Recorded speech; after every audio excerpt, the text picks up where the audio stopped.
segunda série, tudo bem com vocês? Um ótimo dia. Nós iremos corrigir agora as atividades referente ao mês de outubro e novembro, tá? Onde trata-se aí de questões do Enem, onde a gente vai estar adquirindo essa maturidade, essa observação melhor quanto às interpretações das questões, tá? Que vocês já estão aí na segunda série, já tem que ter nesse ritmo aí de entendimento quanto às questões nobres do Enem, tá bom? Bora lá. Na questão 1, tá? Nós temos aí o Enem de 2015, onde nessa questão fala: em uma central de atendimento, 100 pessoas receberam senhas numeradas de 1 até 100. Uma das senhas é sorteada ao acaso. Qual é a probabilidade da senha sorteada ser um número de 1 a 20, tá? Então, nós temos aí, pessoal, que essa probabilidade é a razão dos números de casos favoráveis com o número de casos possíveis, tá? O que foi que a gente estudou lá sobre probabilidade, né? Que está dentro da razão, que é a mesma coisa de divisão, tá? De casos favoráveis com os casos possíveis. Então, visto isso, a gente já pode aí já relacionar com essa questãozinha aí que envolve probabilidade, tá? Sendo assim, nós temos aí que definir, né, cada um dos casos. O caso possível é de sortear qualquer senha distribuída, né, dentro aí dessa quantidade numerada de 1 até 100. Então, como as senhas elas estão numeradas aí de 1 até 100, então o número de casos possíveis vai ser o quê? 100, certo? Disso daí é raciocínio lógico. Já o caso favorável é uma senha de 1 até 20 ser sorteada, tá? Então, a gente tem que ter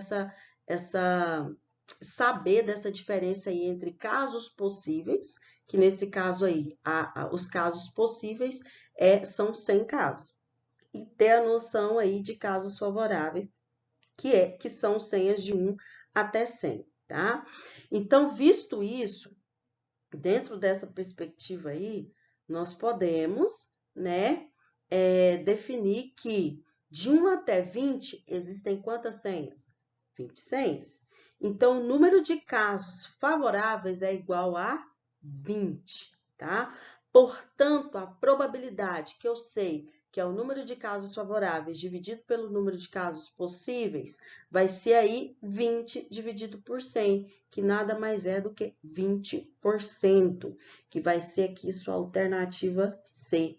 Simples, né? Envolve muito além da probabilidade nessa questão de 2015, que não é típico, né? Que é totalmente atípico da questão do Enem.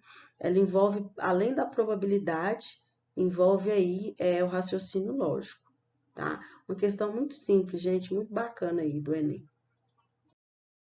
Nessa questão número 2, né, uma questão do Enem de 2015, fala o seguinte: uma competição esportiva envolveu 20 equipes com 10 atletas cada. Uma denúncia à organização dizia que um dos atletas havia utilizado substância proibida. Os organizadores, então, decidiram fazer um exame antidoping. Foram propostos 3 modos diferentes para escolher os atletas que irão realizá-lo. No primeiro modo, nós temos aí sortear 3 atletas dentre todos os participantes. No modo 2, nós temos sortear primeiro uma das equipes e desta sortear 3 atletas, né?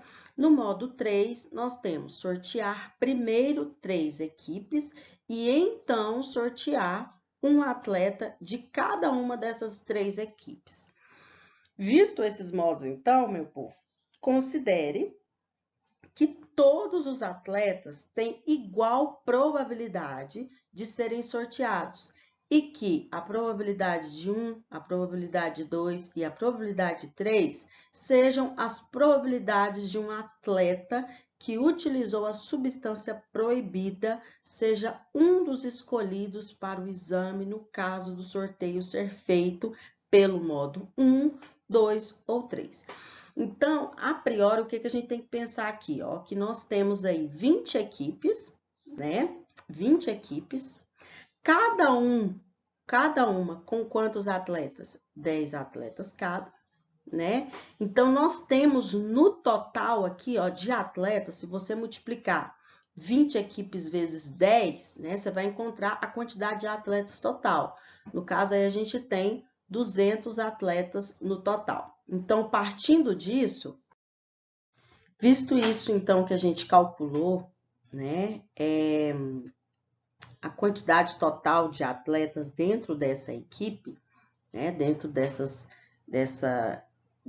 10 equipes aí, que no caso foi 200, fazendo essa análise, nós vamos pegar cada modo, né? Modo 1, 2 e 3, e vamos calcular as probabilidades dentro de cada modo, tá?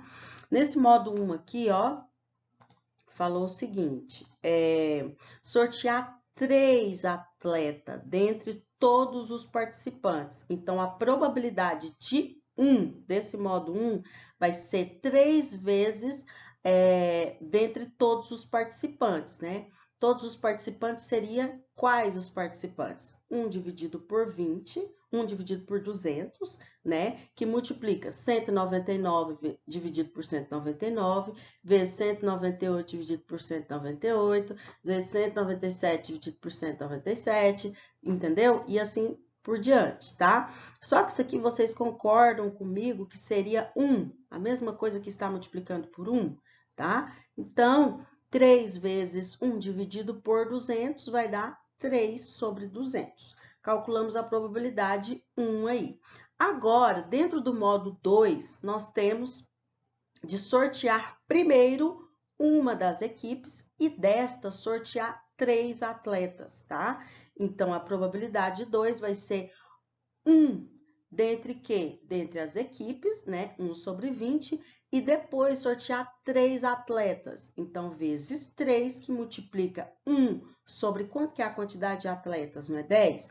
1 sobre 10, que multiplica 9 dividido por 9, 8 dividido por 8, 7 dividido por 7, 6 dividido por 6, entendeu? Que significa a mesma coisa que 1, né? Então, fazendo esse cálculo aí, nós temos também que a probabilidade 2 vai ser 3 dividido por 200.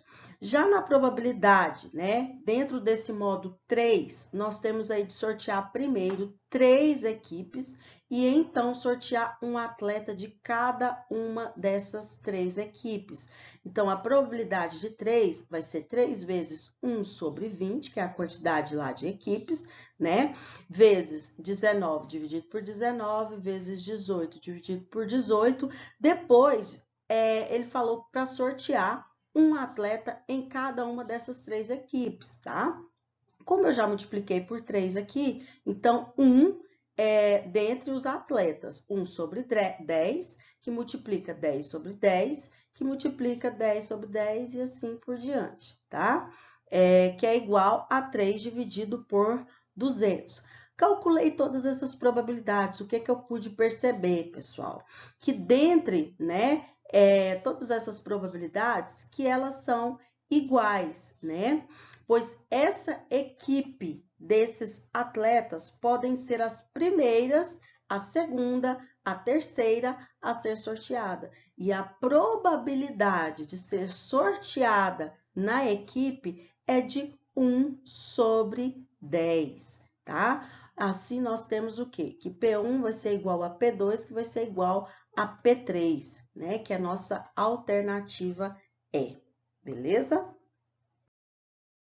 Nós temos aqui na questão 3, né, envolvendo aí uma questão do Enem de 2015, onde fala que em uma escola a probabilidade de um aluno compreender e falar inglês é de 30%. 3 alunos dessa escola que estão em fase final de seleção de intercâmbio aguardam em uma sala serem chamados para uma entrevista. Mas, ao invés de chamá-los um a um, o entrevistador entra na sala e faz oralmente uma pergunta em inglês que pode ser respondida por qualquer um dos alunos. Olha que interessante essa questãozinha aí bem contextualizada, né, do Enem envolvendo aí a probabilidade, tá? Algo bem simples. A probabilidade de o entrevistador ser entendido e ter sua resposta oralmente respondida em inglês é...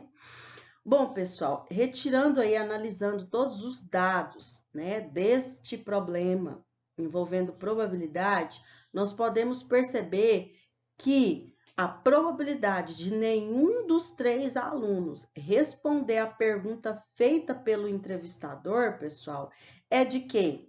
De 70%. Por quê? A gente tem aqui, ó, que a probabilidade de um aluno compreender e falar inglês é de 30%, né? Então, 100 menos 30% vai ser de 70% desses alunos, dos 3 alunos, não compreenderem o que é que esse professor perguntou, beleza? Até aí vocês têm que ter essa noção. Bom, se é 70% de cada aluno, né, não compreender, então eu vou ter 70% vezes 70% vezes 70%, porque se trata de 3 alunos, tá? Então, eu vou ter que multiplicar essas porcentagens para saber a probabilidade total desses 3 alunos, para depois eu subtrair de 100%, né? Porque eu quero saber qual que é a probabilidade desse entrevistador ser entendido e ter sua pergunta oralmente respondida em inglês por estes alunos, tá? Então, visto isso, eu tenho aí 70%, né, a mesma coisa de 70 por 100, que vai ser 0,7, que multiplica 0,7, que multiplica 0,7, que no caso é 70% de um aluno compreender, o outro 70% de outro aluno e o outro 70% de outro aluno. A soma disso aqui vai ser igual a 0,343, tá? Que é igual, falando em porcentagem, tá? Andando com a vírgula aí, vai ser 34,3%, tá bom? 34,3% dos 3 alunos não entender e não responder a pergunta feita por este entrevistador, tá? Mas e aí, o que eu faço? Agora sim, nós podemos calcular aí a probabilidade do entrevistador ser entendido e ter a sua pergunta respondida em inglês da seguinte maneira, que é 100% menos os 34,3%, que vai ser 65,7%, que nada mais é que a sua alternativa D, tá? Marquem lá, sua alternativa D. Algo simples aí envolvendo probabilidade, né? Num contexto diferente, né? Onde você, com raciocínio lógico, aí você consegue resolver esta questão. Agora, nós iremos corrigir os exercícios aí, envolvendo a análise combinatória, né? Onde nós iremos tratar aí sobre permutação, arranjo e combinação. Foi do dia aí 3/11, tá? Essa questãozinha aí é do Enem de 2016, onde fala o seguinte: o tênis é um esporte em que a estratégia de jogo a ser adotada depende, entre outros fatores, de o adversário ser canhoto ou destro, tá? Um clube tem um grupo de 10 tenistas, sendo que 4 são canhotos e 6 são destros. O técnico do clube deseja realizar uma partida de exibição entre 2 desses jogadores, porém, não poderão ser ambos canhotos. Qual o número de possibilidades de escolha dos tenistas para a partida de exibição? Bom, pessoal, o número de possibilidades, né, de escolher 2 tenistas, né, com a condição de que ambos não possam ser canhotos, é dado aí pelo total de maneiras em que você vai escolher os 2 jogadores dentre os 10 possíveis menos né, o total de maneiras de você escolher 2 jogadores dentre os 4 canhotos, tá? Então, se atentem a isso. Visto essa perspectiva em que eu falei para vocês, né, vendo esses números de possibilidades de escolher esses 2 tenistas, né, envolvendo essas 2 condições, nós temos aí, né, que o total de duplas, né, que vai ser uma combinação de 10 tomadas de 2 a 2, né, porque isso daí é uma condição. Nós vamos aí, utilizando a nossa formulazinha de combinação, calcular essa quantidade aí de duplas de atletas canhotos, tá? Então, vamos lá. A combinação tomados de 10 a 2 vai ser igual a 10 fatorial dividido por 2 fatorial, 10 menos 2, né, fatorial. Então, fazendo isso, realizando essa subtração aqui de dentro do parênteses, nós temos que vai ter 10 fatorial dividido por 2 fatorial, 8 fatorial. Duplas de atletas canhotos, tá? Agora, eu vou calcular a combinação, né, de 4 canhotos tomados de 2 a 2, tá? Lá eu calculei a combinação da quantidade de canhotos tomando os 10 tenistas, tá bom? Agora, a combinação de 4 tomados de 2 a 2 vai ser o quê? 4 fatorial dividido por 2 fatorial, 4 menos 2 fatorial, né? Resolvendo aqui esse parênteses, nós temos que 4 fatorial dividido por 2 fatorial é 4 menos 2, 2 fatorial. Professora, por que a senhora deixou nesse formato aí de fatorial e não resolveu? Porque vocês observaram que as nossas respostas, elas estão nesse formato aqui, ó, elas estão nesse formato, né? Não tem nada resolvido lá. Então, vamos deixar nesse formato já, para quando a gente já identificar a resposta, a gente já marcar, tá bom? Bom, visto isso, a gente calculou, né, a combinação de 10, né, para 2 e calculamos a combinação de 4 para 2. Agora, para a gente descobrir, né, o total de possibilidades de duplas a serem escolhidas, né, dentro dessa partida, é só a gente subtrair essas combinações que a gente encontrou lá no slide passado, tá? Então, fazendo essa subtração, eu tenho aí, né, 10 fatorial dividido por 2 fatorial, vezes 8 fatorial, menos 4 fatorial dividido por 2 fatorial, 2 fatorial. Que eu só peguei os resultados desse separadamente, né, e subtraí. Por que eu subtraí? Porque eu quero saber o total de possibilidades das duplas serem escolhidas dentro daquela partida, tá? Então, por isso que houve essa subtração aqui, tá? Então, que vai ser a nossa alternativa o quê? Alternativa A. Marquem lá em qualquer dúvida, só me procurar. Bom, nós temos aí agora, né, uma questãozinha do Enem de 2016, onde fala que para cadastrar-se em um site, uma pessoa precisa escolher uma senha composta de 4 caracteres, ou seja, né, pode ser 2 letras, pode ser 2 números, né, o importante é que tenha 4 caracteres, sendo 2 algarismos e 2 letras, né, maiúsculas ou minúsculas, tá? As letras e os algarismos podem estar em qualquer posição. Olha que bacana, aqui você já pode perceber, né, que se trata aí dentro de análise combinatória de uma questão aí envolvendo permutação. Por quê? Né, pode estar em qualquer posição. Lá dentro da permutação, quando a gente estudou, né, não existe um local específico, né, pode se mudar de ordem, né, que não vai alterar a posição, vai, né? Mas existe dentro das possibilidades lá na permutação. Essa pessoa sabe que o alfabeto é composto por 26 letras e que uma letra maiúscula difere da minúscula em uma senha, né? Como eu disse para vocês, que dentro da permutação a gente pode ter várias combinações que são diferentes, né? Possibilidades diferentes. O número total de senhas possíveis, né, para o cadastro nesse site é dado por...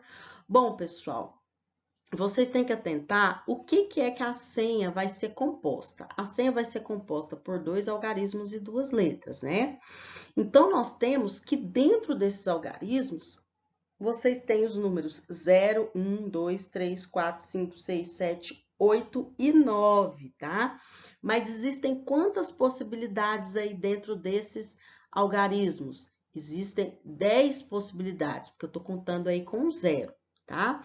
Já as letras, envolvendo aí letras maiúsculas e letras minúsculas, né? Eu tenho aí que dentro do alfabeto nós temos 26 letras, tá? Se eu for pensar em letras maiúsculas, eu vou ter 26 letras. Se eu for pensar em letras minúsculas, eu também vou ter 26 letras. Então, o total de possibilidades é que eu vou ter 52 possibilidades, porque eu somei 26 letras maiúsculas e 26 letras minúsculas, tá? Não esqueçam dessas possibilidades que são essenciais para você começar a formular o problema aí. Então, pessoal, nós pensando em permutação, nós podemos aí pensar na probabilidade onde 10 vezes 10 vezes 52 vezes 52, né? Mas o que acontece? Pensando dentro dessa probabilidade, né? Nós precisávamos, né, lembrar que o quê? Os números de letras, eles podem estar em várias ordens. Eu posso ter aí, eu coloquei aqui uma ordem para vocês, ó. Uma senha AB31, né? É diferente de uma senha B3A1. Apesar de que dentro aqui, ó, dessa senha, nós temos as mesmas letras e os mesmos números do que dentro dessa senha. As mesmas letras e mesmos números, porém em ordens diferentes, né? Então, não basta só a gente calcular essa probabilidade de 10 vezes 10 vezes 52 vezes 52. Se tornaria inviável, né? Nós precisamos, sim, calcular, fazer o cálculo da permutação. Então, sabendo aí, né, dos nossos componentes, que são as letras e os números, né, visto aqui, certo? E dentro das nossas possibilidades, que eram o quê? 10 vezes 10, né? E ainda envolvendo lá 52 vezes 52, porque a gente estava tratando lá de letras maiúsculas e minúsculas, tá? Envolvendo também os algarismos, né? Nós temos que envolver dentro dessa formulação aí a nossa permutação, né? Onde essa permutação a gente tem que estar atrelada aí a essa probabilidade, tá? E essa permutação vai ser de tomada de 4, né? De 2 a 2, ou seja, né, nós temos aí 4 fatorial dividido por 2 fatorial, né, 4 menos 2, que no caso aqui vai dar o 2 fatorial. Como aqui eu tenho 10 vezes 10, ficou 10 ao quadrado. 52 vezes 52, eu tenho 52 ao quadrado. Percebe-se que lá nas nossas respostas, né, eles formulam desta forma, né, nesse formato. Então, não há necessidade da gente estar resolvendo essa potenciação que está multiplicada aí pelo fatorial, tá? Então, deixe essa resposta dessa forma. E aí, vocês vão observar que a alternativa correta lá é a alternativa E. Bom, pessoal, agora, né, nós iremos aí corrigir exercícios também envolvendo a análise combinatória, né, do dia 17/11, que dá continuidade a todas aquelas questões lá que a gente estava vendo. Na número 1, nós temos a questão do Enem de 2017, onde fala assim: um brinquedo infantil caminhão cegonha é formado por uma carreta e 10 carrinhos nela transportados conforme esta figurinha aí, ó. Bonitinha essa figurinha, né? Dá para ter uma noção aí dos carrinhos. No setor de produção da empresa que fabrica esse brinquedo, é feita a pintura de todos os carrinhos para que o aspecto do brinquedo fique mais atraente. São utilizadas as cores amarelo, branco, laranja e verde, e cada carrinho é pintada apenas com uma cor. O caminhão cegonha tem uma cor fixa. A empresa determinou que em todo caminhão cegonha deve haver pelo menos um carrinho de cada uma das cores disponíveis. Mudança de posição dos carrinhos no caminhão cegonha não gera um novo modelo do brinquedo. Com base nessas informações, quantos são os modelos distintos dos brinquedos caminhão cegonha, né, que essa empresa poderá produzir? Então, a gente vai ter que analisar referente à combinação com repetição, tá, pessoal? A gente vai estar analisando aí a combinação com repetição. Pessoal, visto que a gente tem que analisar essa questão da combinação aí com repetição, né? Eu fiz aqui um quadrinho para vocês que vocês tivessem aí uma ideia, né? Bom, a combinação com repetição e sem repetição. Sem repetição, a gente está acostumado a lidar com ela, né? Assim como a permutação com repetição e a permutação sem repetição. Mas agora nós vamos tratar aí da combinação com repetição, né? Onde essa repetição, ela se refere aí à possibilidade de o item estar em ordem ou não.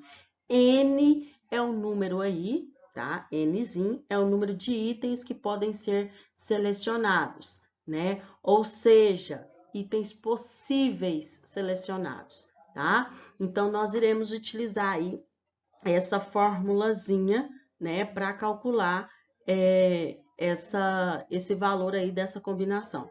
Então, visto aí, pessoal, que como todo esse caminhão, né, todo esse caminhão cegonha analisado aí, deve ter pelo menos um carrinho de cada cor, é necessário colorir 6 carrinhos restantes com as cores disponíveis. E isso pode ser feito, tá? Através aí dessas 6 possibilidades de cores para poder distribuir aí entre esses 4 carrinhos, tá?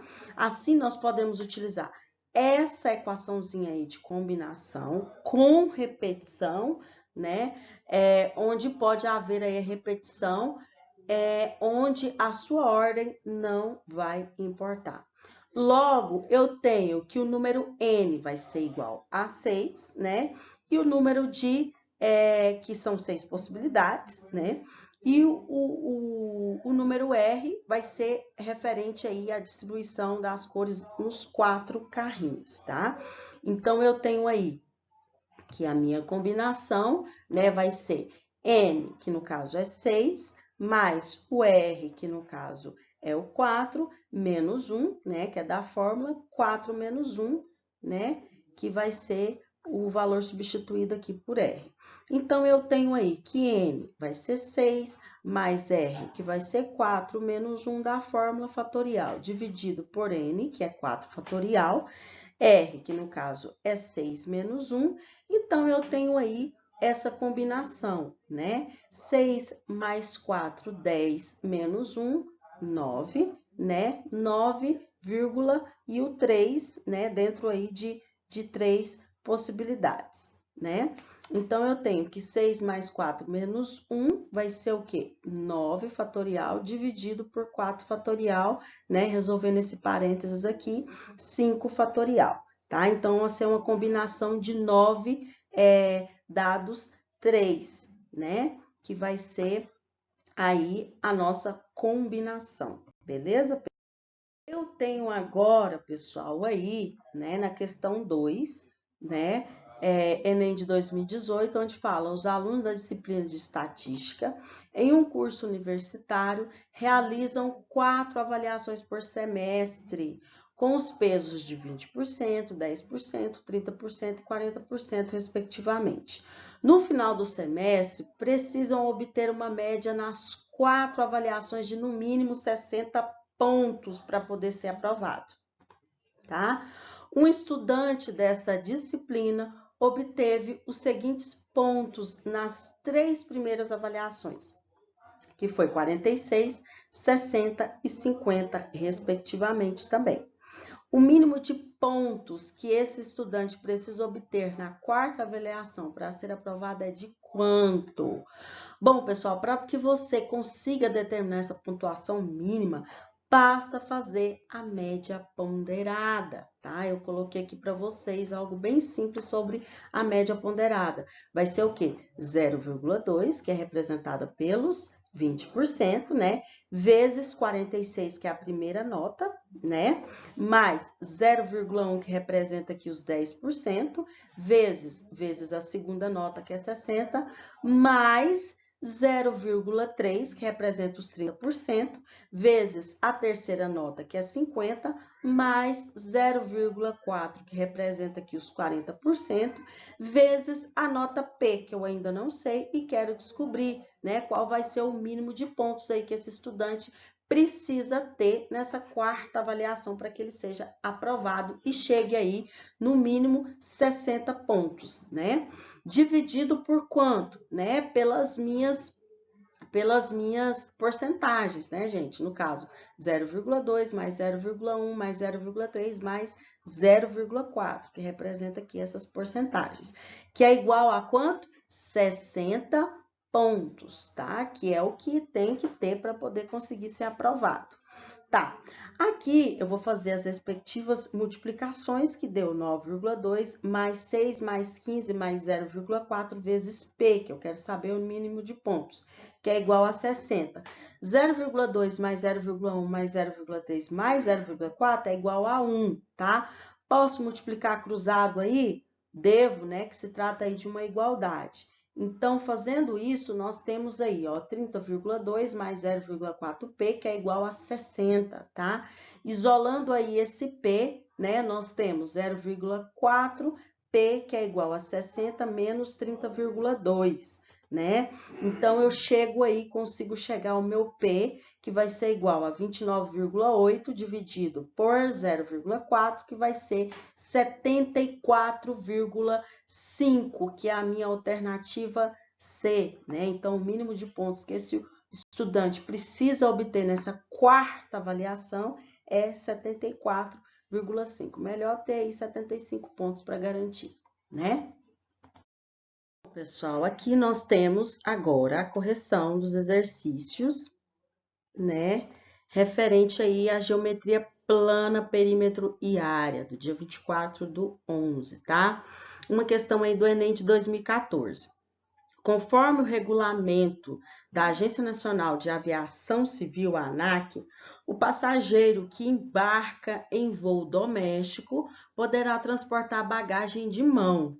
Contudo, a soma das dimensões da bagagem, altura mais comprimento mais largura, né, que envolve a dimensão aí dessa bagagem, não pode ser superior a 115 centímetros. A figura mostra a planificação de uma caixa que tem a forma de um paralelepípedo retangular, né?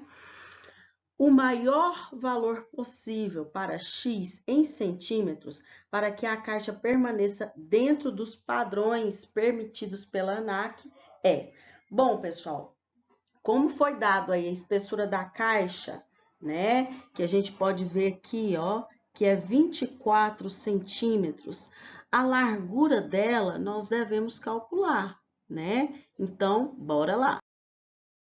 Bom, visto que nós sabemos, né, a espessura dessa caixa que a gente viu lá no nosso primeiro, que é 24 centímetros, nós vamos ver aí a largura, né, quanto que vai ser.